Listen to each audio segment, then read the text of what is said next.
room is complete, almost. One more thing to get, the headboard. But welcome to the new redone guest room. There used to be my son's room that had a big heavy bed and big red like tartan plaid bedding and a big poster on the wall and a darker paint color. It went from masculine to feminine, but not all pinky and peachy and all that. Those colors are really pretty right now too. But I wanted to do white and cream and a little bit of black, which we accomplished.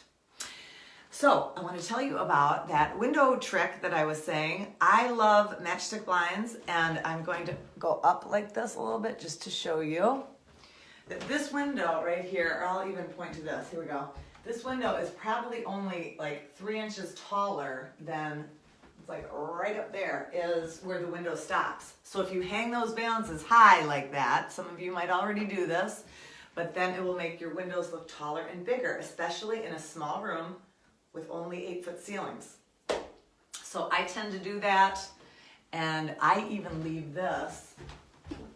I left this underneath. So guess when they come here, or when Otis is using this room, you don't have to grab at that valance and fuss around with that. You can just grab those little cheapy blinds underneath, and it works really well. The other thing I like about putting what I put in this room is a round, oh, the guest is leaving the establishment, okay. I love putting a round in. I talked about this mirror a few weeks back, and I liked it so much I got another one because I had to use it for a client, and because I love this in an entry too. But when rooms have so many rectangles, like the window, the bed, you can just see it as I'm standing here. It's nice to have a little round. It's nice to have a little round to soften the edges. So that's something you can do as well.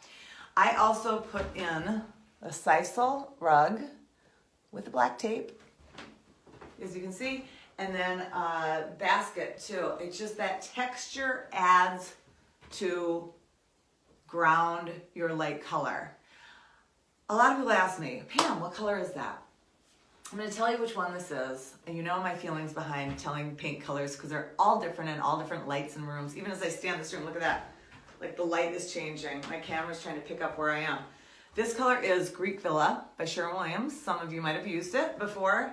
I don't love this color for a lot of jobs for a certain reason. I'm in an old house, and I love a white that has a tiny bit of cream, a tiny bit of yellow in it, because when you bring your stuff in and you have older stuff, or like that's actually an old prison table, yes, flea market, bought it years ago in Wisconsin. It was for inmates, desks. I bought one in white and one in black, but my kid took the black one and I wanted the black one. Anyway, so when your stuff looks old and you go to paint a paint color, if I did a really sharp white in here, my stuff would start looking like weirdly old. Like I put a chair and you go, oh, the walls are so white. So remember when I did that fan and I showed you that I did not change the fan at all. I just changed the backing, but that backing had a little linen-y cream in it to make the fan not look so yellow. So it's that trick. You just go up to what you're working on. I know you're going, yeah, Pam, I'll leave that up to you. But that is a little trick. I did that again. Whatever. So I'm going to you know what? I'm going to keep going. Yeah, because sometimes when you screw up, you just got to keep going, okay? So that is it. It's about paint color today and putting texture in. Oh, last thing, headboard. I do not have a headboard yet because there are 2 that I am interested in. We have a bed coming in that other room you saw. It's just not here yet from Crate & Barrel. It's the just very clean line iron.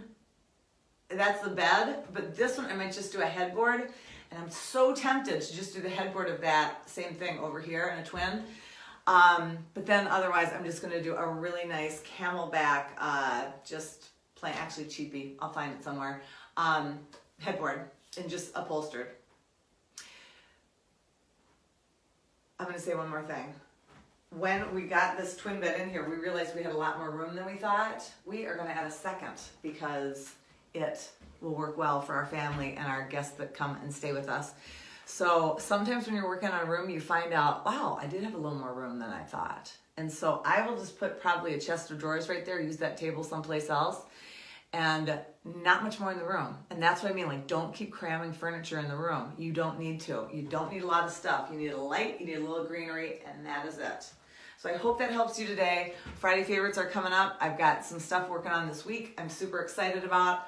I am about to pick some of these decking, stain for their deck. And then I'm working on this office building that has a ton of decking all over. It's like acreage of decking that I'm picking the stain for that as well. So I'll be throwing out before and afters for that too.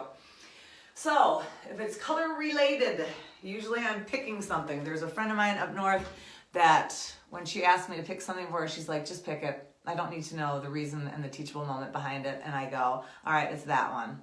And she's like, great. And then she orders it. I will tell you, those are the easiest people to work for. They just go, just trust, and they go, just pick it. I go, it's that one. So hope that helps. Have a great Tuesday. It is fantastic weather here, and enjoy and love where you live.